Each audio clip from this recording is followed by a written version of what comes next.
Hello and welcome back to Thunder 5 Ranch. I've said I'm going to be getting into making more videos, and instead of animals this time I would take a look at the plants.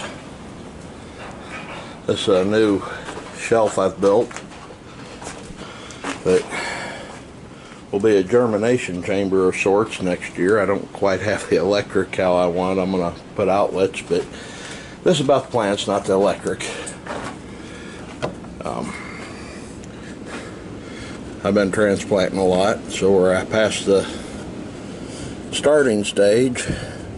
This little guy, he's kind of interesting. I try to give them all a chance, and some of them just don't have the strength to get all the way out of the seed.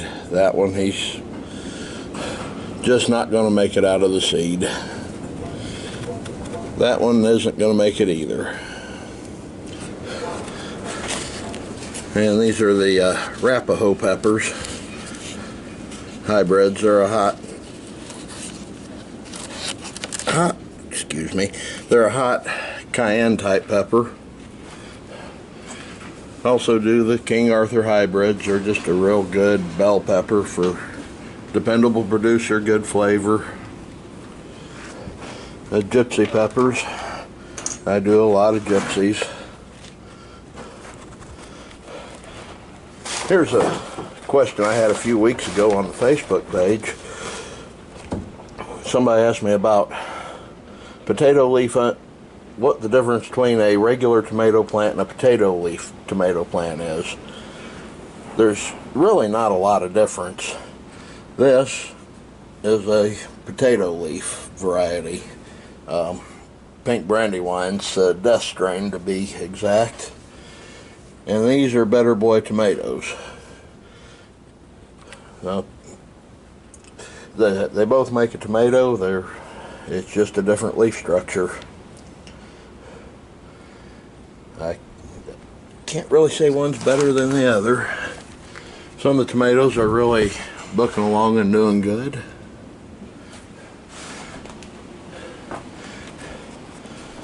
Anyway, this is my start at getting back into doing videos. I haven't done one in several years. Yep, I cut back on the plants. Can't tell by looking at this, and the overflow out to the table, and the overflow out here to what used to be a porch, but is now an overflow. Out here I've got, this is how I start most of my plants. I don't get real technical about it. I throw a bunch of seed in one of these starting trays, and then I separate them out and transplant them and get the wonderful plants that we have here on the T5R. This is sweet basil, by the way, and just for reference, there's a whole lot of seed that comes in a packet of sweet basil seed. Don't buy a bunch of packets thinking you're going to need them. One pack will make all the sweet basil you'll ever want to use. We got a pink Brandywine tomato that got somehow mixed in with the sage starch. Zucchini. Everybody asks, why in the world do you start your zucchini in pots? There's a very good reason for that.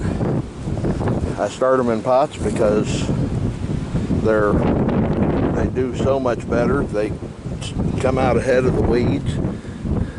Got something in here been eating my zucchini seeds. Probably a squirrel. Maybe a chipmunk. But they start out so much better ahead of the weeds, and they're ready to go as soon as the last frost has passed. Not get them in the ground and hope you timed it right. There's another one. I'm going to have to do something about the chipmunk. The squirrel would all be tore up. We use a lot of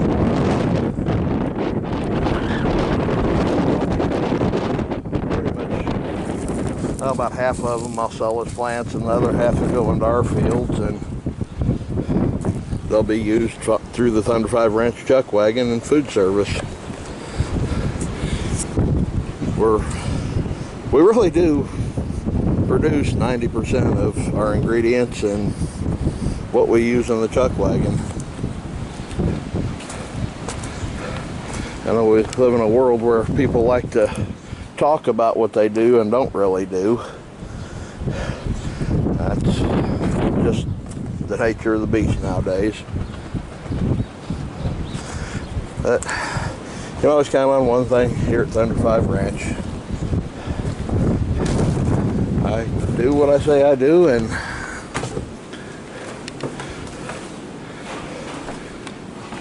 try to do it well.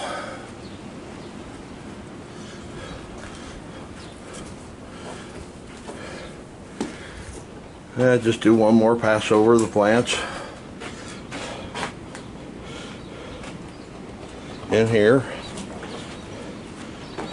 This has worked out really well. I made it out of just basically scrap wood from other projects. Did buy the 1x6s, but dry shelving for storage in the non-plant starting season. It cleans up real good, and hang the lights back up and take off with plants again in the starting season.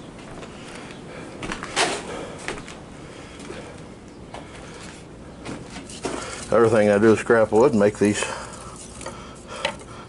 plant labels. If you've ever bought the ones that stick in the plants, they get pretty pricey. These just slide right down in there and, well, you got a plant label. And I guess I'll call that the end of this video. We'll see you the next time. Have a good one. Mike here.